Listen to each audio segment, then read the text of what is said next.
DJ Bandana. Hey yo, it's DJ Bandana Black, Mr. Well Connected, even more respected, Mr. Keep Calm, I Feed These Streets, Mr. I Am Buffalo, and I got the homie in the building tonight. We've been waiting a while to get this interview going. He got a lot going on. I'm gonna let him introduce himself. What's good? What up, what up? It's your boy C Nellz. Keep pushing this motherfucking lifestyle. You already know I was born ready. Keep calm. I'm spazzing. All 18 though. Definitely. Got the homie C Nellz in the building. Finally. Been waiting for this interview. So you got a lot of things going on out here. Just to start off with it, what does that actually? I see you got like the KP apparel and all that stuff like that. What does that actually stand for? It stands for Keep Pushing Lifestyle. It's basically motivation for anybody, man, everybody. Like, you might be going through something, you know what I mean? It just means don't give up, man. Keep pushing. Definitely. Keep doing what you got to do. I like that. Every time I see you, got a new joint on, got the sparkly joint. Yeah. Definitely make sure I hit him up for that. Keep pushing clothing too. Yeah. I know you got like a project that's coming out. Let me know the name of the project. Born Ready. Yeah, it's I got hard copies available right now, $5. It's gonna be available at King City in a couple weeks. You know what I'm saying? Holla at me, man. Hit me up on the IG, CNellz_FeelMeFlow. Hit me up on the Snapchat, CNellz Official.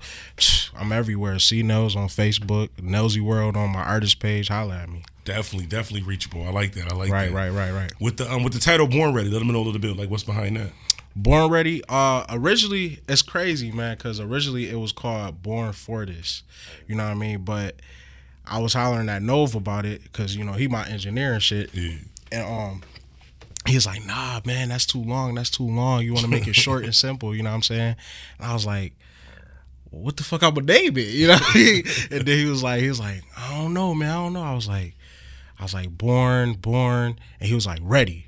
And I was like, yo, we gonna go with that shit. That shit is player, you know what I'm saying? But basically what it's just saying is that I just feel like I was destined to do this, you know what I mean? Like I always been a, you know, swaggy nigga, you know what I mean? I always been able to rap. I just never pursued it, you know what I mean? Because I knew that it took a lot of time, a lot of effort, a lot of money, you know what I mean? We self-invested out here. I ain't got no big label behind me, you know what I'm saying?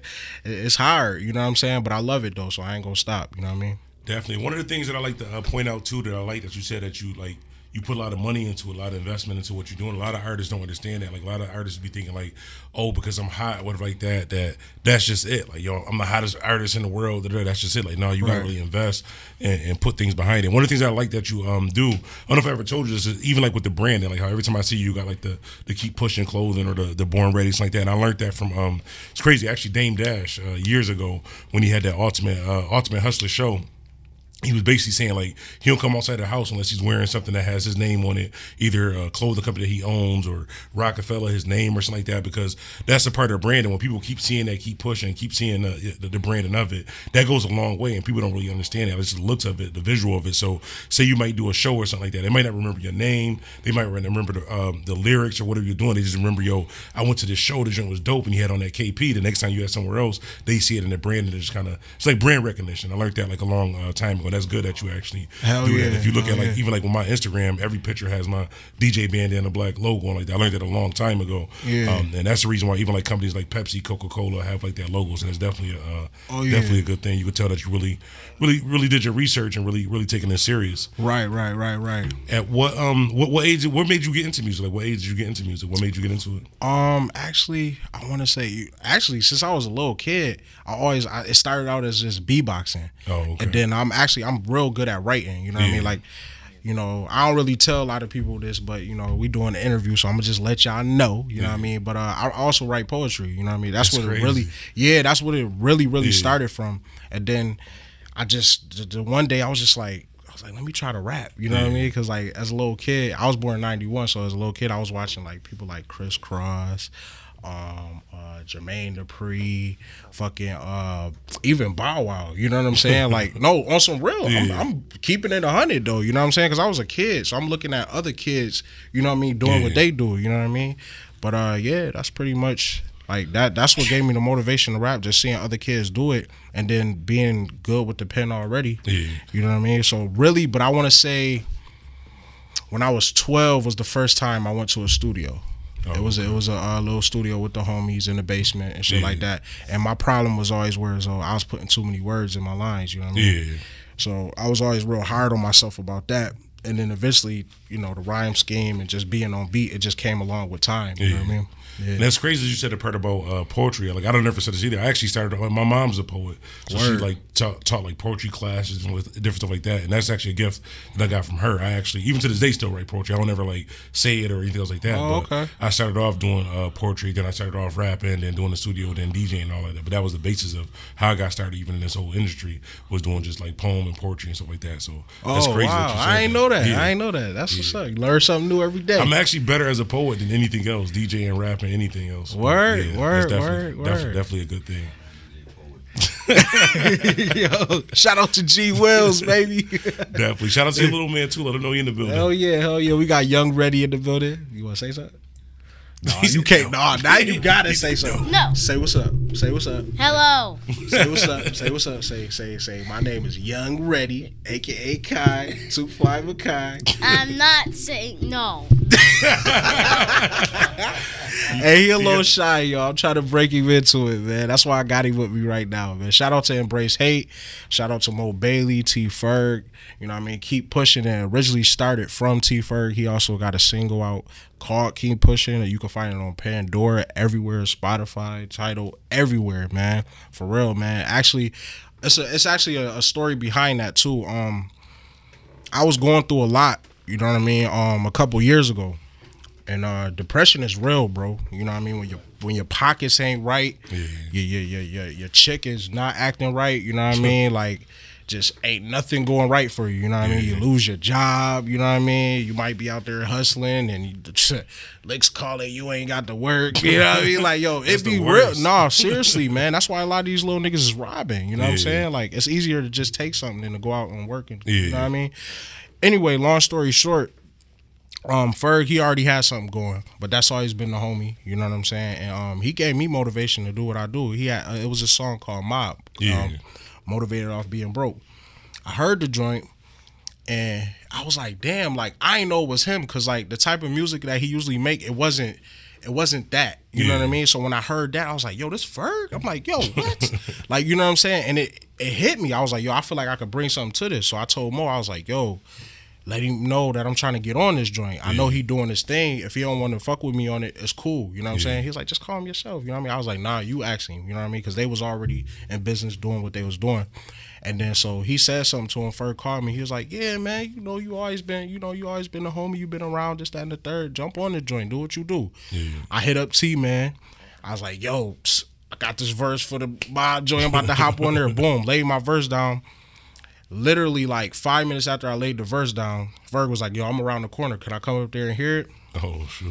He listening to the joint. He played it back. He looked at me. He had that glossy look in his eye. He like, we shooting a video. I was like, I'm like, okay. You know what I'm saying? Mind you, I ain't never did no music video. You know what I'm saying? So I'm like, all right. You know what I'm saying? Like, it's whatever. And then shit just been running ever since. You know what I mean? That's definitely dope. That's great how that came together too. The one thing I like about your whole movement, everybody's moving. Yeah, everybody's doing it. Like y'all come together as a team, but everybody's on their own doing their own thing. And a lot of times, that's the reason why a lot of groups and stuff don't work out, because it may be 5 people in a group and 3 people is really working, and the other 2 is kind of just not doing anything else. But that's what I like about y'all. Yeah, like the whole movement, everybody's doing their thing. Word, appreciate it. You moving too, dog. I'm trying to. Yeah, we see you. We see you. We see you. We see you. Definitely. Between the YouTube and the podcast, we actually gonna hit a. Matter of fact, if y'all listening to this, make sure y'all log on to YouTube, search DJ Bandana Black, subscribe to the channel. We should hit 1 million views. Matter of fact, by the time this comes out, we'll be at 1 million views. Man, come on. That's just now. in 3 weeks. He being modest, y'all. You know what I'm saying? Definitely. But I like working with people that's out here working. So I mean, you definitely doing your thing. It was time that we linked up and talked and everything like that. With the music, what type of music can they expect off of this project? Oh man, Born Ready. It's I'm going off a lot of songs that's already hot.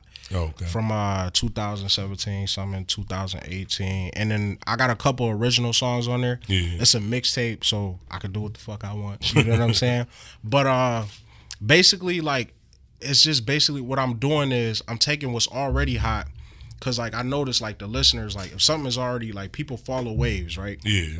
So I figure if I jump on something that people is already like, oh, I'm rocking to this, that, and the third. Yeah. Automatically, when you hear that beat, you're gonna be like, okay, you gonna give it a chance because you already liked the song originally. Hell yeah. So if I jump on the joint and I show up, Yeah. but give you a different style, because a lot of times, like I notice, like rappers, they'll jump on something that's hot and then follow the same rap The same repetition. exact thing, yeah. But when I jump on it, no, I'm not doing that. I switch the whole shit around. Like that's what I call a real remix. Yeah. When you put in your own version to Hell it. yeah, that's dope. You know what I'm saying? So like, it's just, I don't know. It's a little marketing scheme behind it. You know what I'm saying? I did go to school for business marketing too. You know what I mean? I'm gonna put that out there. Schooling is good, people. Education. Yo, for real, that shit is very needed. I ain't finished, but you know what I mean? Shit, I got my own business now. We gonna keep pushing. Even the stuff that you did learn there, though, you applying it now. So even if you didn't, you may not have finished as far as getting a degree for it, but it's helping you do what you do now. So Yo, for real. it definitely works out. For real, for real. Education is definitely key. I actually just the other day got invited to come and be a motivational speaker to some kids from like this alternative school, whatever like that, the other day. So they hit me up like 9:30 the night before. It was like, we want you to come talk to these kids. That I'm like, yeah, I got you, no problem. Like within 5 minutes, I'm like, yo, I got you. Come talk to these kids, motivation. I spent the next 5 hours like, what am I gonna say to these kids? But I mean, motivation. I mean, education is definitely key. So I went out there and spoke with them and like that. So congratulations to all the graduates that graduated from everywhere recently or whatever like that.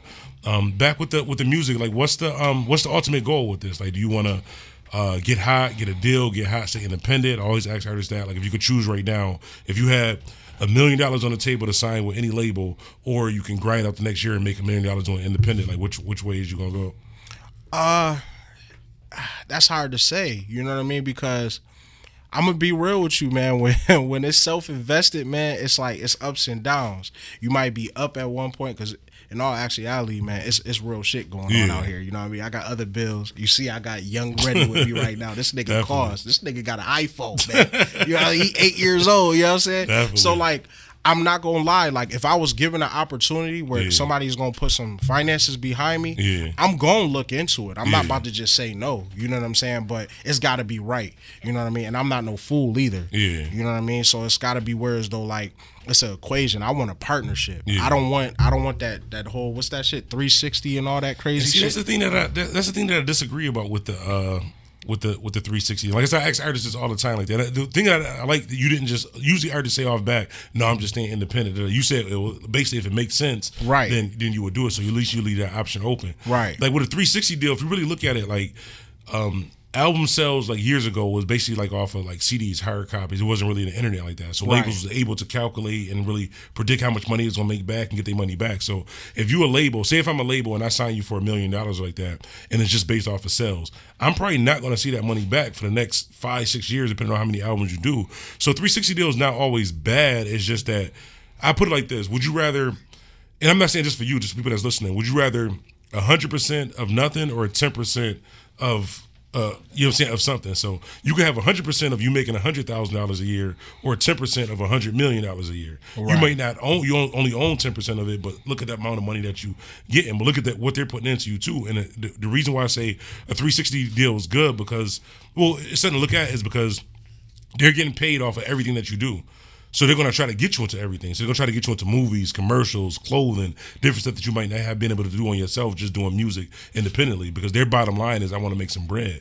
So they sign you to a 360 deal saying, we want a piece of everything. They're going to try to make sure you actually getting the income from everything that you might not have gotten. So, I mean, it's good for some people, bad for some people, but I would definitely look. I wouldn't just say a 360 deal is bad. It depends, because if you're an artist who's been independent for 50 years old, you've been independent for the last 30, 40 years or like that, and somebody want to sign you to a 360 deal, that might, you know what I'm saying? Right. Yeah, I mean, you got a point. Like I said, it's got to be right, though, because I look at a 360 like kind of like if you go and get a house.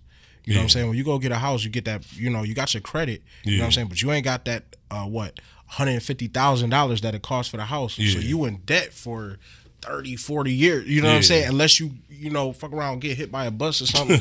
You know what I'm saying? You know what I mean? So that's how I'm looking at it. I just don't like owing nobody. You know what I'm saying? Like that's how I'm looking at it, because it's that's just smart too, though. Yeah, that owing somebody, you know what I mean? Because I just hear a lot of horror stories, but then again, I never had that opportunity either. Like I said, it's gotta be right. You know what I mean? Yeah, and a lot of times, even from a label aspect of it, because I look at it from like a label and an artist aspect of it too. Like labels, record sales have been down like over the last couple years, been on a decline, so they're making less money. And a lot of these artists, they like say for like a Chief Keef, how they invested like I think it was like $6 or $7 million like that. And he just totally like fucked that up within like a year or two, whatever like that. Right. Or even like the Little Pump artist where they signed him to like a $2 or $3 million deal, and then after he was getting the bread and getting buzzing, he was like, "Well, I was under 18 when I signed that deal," whatever like that. So technically, it's void.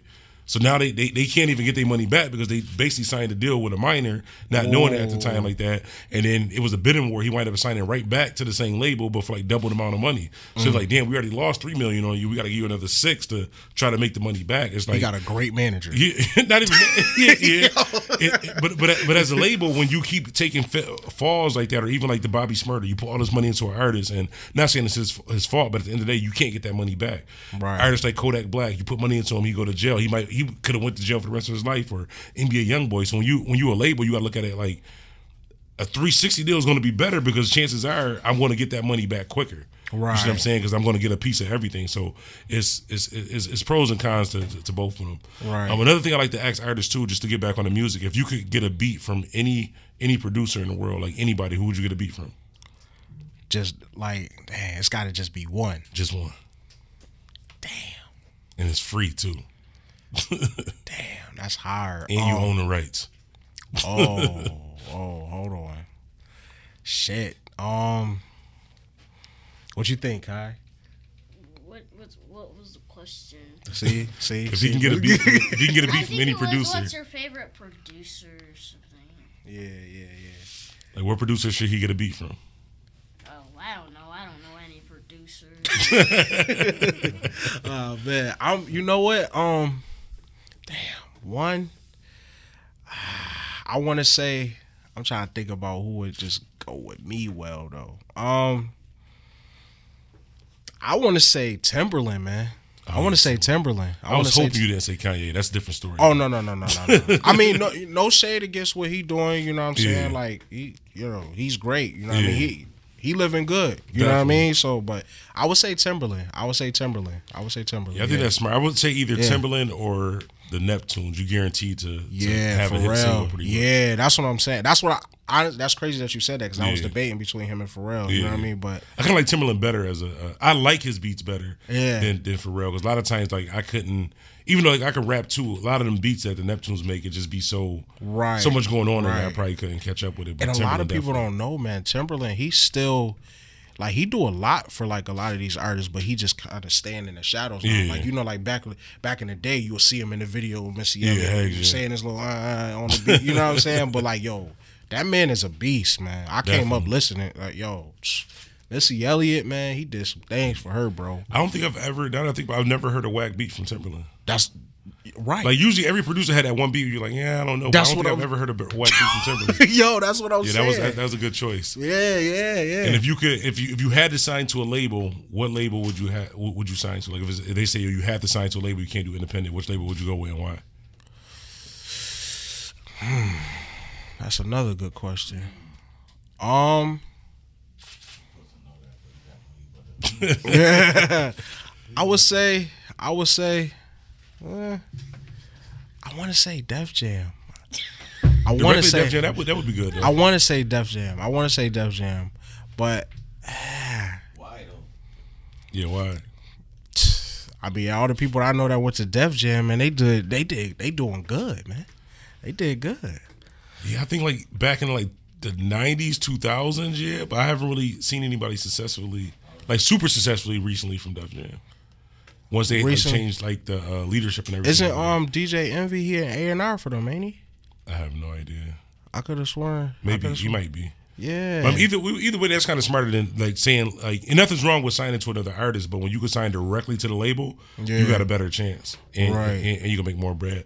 I would say like if I had to choose, I would probably do either Def Jam, Interscope, or if I had to sign through a label. And people gonna say, let me explain this because people gonna say you bugging. I would sign the Bad Boy. And you know why? Not for the fact that everybody be like, yo, you gonna sign a bad deal, they rape you like that. Any artist that was with Bad Boy during the time had paper. Now, what they did with the paper after it, or what happened along the lines after that, like Diddy's gonna make sure from the moment he signed you, he's gonna get you with the coach, everything like that. Your videos gonna be looking nice. You're gonna have little sponsorships like that. So I would just invest that money knowing that this is probably gonna turn out not the way I want it in the future, or make sure my lawyer is making sure everything is straight. But I've never seen an artist that's been with Bad Boy initially not have bread or not really have like success and have access to everything. Like I would work it to. There's been so many examples of what not to do signing to Bad Boy. I would make sure the contract is right. But I think Diddy has done a lot for. He's taken a lot of losses too. If you think about it. Like he invested all that money in Biggie, he died. He invested all that money into Mace, he became a pastor. Invested all that money into was it not G Dep, what's it, Black Rob, whatever the one who killed the dude and turned himself in or whatever. I think it was G Dep. Yeah, G Dep. Invested all the money into him, and you know what I'm saying, he took a bunch of losses, so that's probably why the deals are structured that way. But I think either if I had to choose between the two, directly to Def Jam or to Bad Boy, I wouldn't sign to another artist, I don't think. Yeah, okay, I hear you on that. And as far as like besides the music, is there any other thing that you want to venture out to? Is it like clothing, movies? Oh, I definitely want to get into Hollywood doing some movies. You know what I mean? Netflix is popping. You know what I'm saying? Because that's like whereas though like the common man, as long as you got your shit together, like if you self-invested and you got a team around you, which I do, you know what I mean? Like you could submit your stuff. If they like it, you could sell it to them. You know what I mean? And we got the game right now with the internet. You know what I mean? I know y'all see AK Reed and them boys, man. You know what I mean? Definitely. They making moves, definitely. I was just watching that Pure joint like, that joint is alright. That joint is alright, man. I just need a cameo on the next joint though. Yeah, I want to be a bad guy. I want to rob somebody or pop somebody. Right. He ain't reached out to you yet? Nah. One of them that hit me up before about it might have been the Pure, the first one or something like that hit me up about something. But I was just so busy at the time I didn't get a chance to really do. I mean, it's no problem. I fuck with them boys. I'm pretty sure if I hit them up, it wouldn't be anything. But I'd rather wait until I actually had the time to really dedicate myself into being able to be like a good actor or taking some classes or something like that for it though. But definitely salute to them. Oh yeah, most definitely. Shout out to AK Reed, the whole Pure series. I saw both of them, man. It's on Amazon Prime and all that. Shout out to Bags too. I do embroidery too, man. At Liz, man, come see me, man. You need some embroidery done? Holla at me, you know what I mean? I did Bags joint, you know what I mean? Check that shit out, man. I'm on the IG, baby. Definitely. Is there anything that you want to make sure that before we wrap this up, that they know about you that we didn't go over or anything? I was born ready, man. Yeah. Oh man. I'm a father first, man. I'm a father first. Definitely respect. For all of those that don't know that, you know what I mean? I'm definitely a father first. Like I said, I got my man with me right now. Say what's up. Come on, you could do it. Say what's up. Wow. Hello. Yo, he is not going, man. I'm trying to get him used to this, man. Yeah, get it. It's just practice. Right. But like I said, yeah, I'm a father first. I'm also single. Very single, ladies. You know what I'm saying? I ain't cuffed up, man. A lot of these rappers, man, you know what I mean? They be cuffed up, man, you know, acting like they something else. Listen, when you see me, you know what I mean, I'm acting a fool. It's real, baby. It's real. You know what I'm saying? Definitely. Let them know your social media, how they get in touch with you, too, before we wrap it up. Okay, yeah. Like I said, I'm on the Snapchat, Nellz Official. I'm on Facebook. You can spell it as CEENELLZ. I'm also, I got an artist page on there. That's under Nellzy World. You got to capitalize the N. World, capitalize the W. Where else I'm at? Twitter, Nellz Official on there. IG, Nellz / Feel Me Flow. Yeah, I'm everywhere. Fuck with me. SoundCloud, Nellz Official. Where else I'm at? Help me out, people. MySpace, Christian Single Meat. Yo, I used to have a MySpace. You might find me on there. My joint's still up. Yo, bro. Yeah. Yo, you know that's crazy that you brought up MySpace, man. MySpace was popping back in the day. Yeah. That's actually how I got that drop, that DJ Bandana. Word. I seen DJ Khaled on MySpace like one day, like 3:00 in the morning, just hit him up like, "Yo, I need a drop. I know you way too rich, way too important to care about it, but just a DJ from Buffalo, it'd be love if you could do that." He's like, "Man, what's your email?" Less than like 24 hours later, sent me the drink, chopped it up. That's been like my DJ tag ever since. Damn, that's what's up. Shout out DJ Khaled, man. Definitely, shout out Khaled. That nigga's definitely doing his thing. Hey, yo, his son can't even tell. He got a Rolex. Dude, that's crazy. The real drink too. That's crazy, man. But he worked hard though. Word. He definitely worked hard. Baby getting royalties before you know what it is. Heck yeah. Yo, that's what I'm saying, man. That's why I got myself Young Ready right here. I'm trying to get some of this bread, man. Yo, Man. Definitely. Well, we appreciate you for stopping through. As always, remember, life is what you make it, so make it. DJ Bandana Black, we out. We out, baby. DJ Bandana.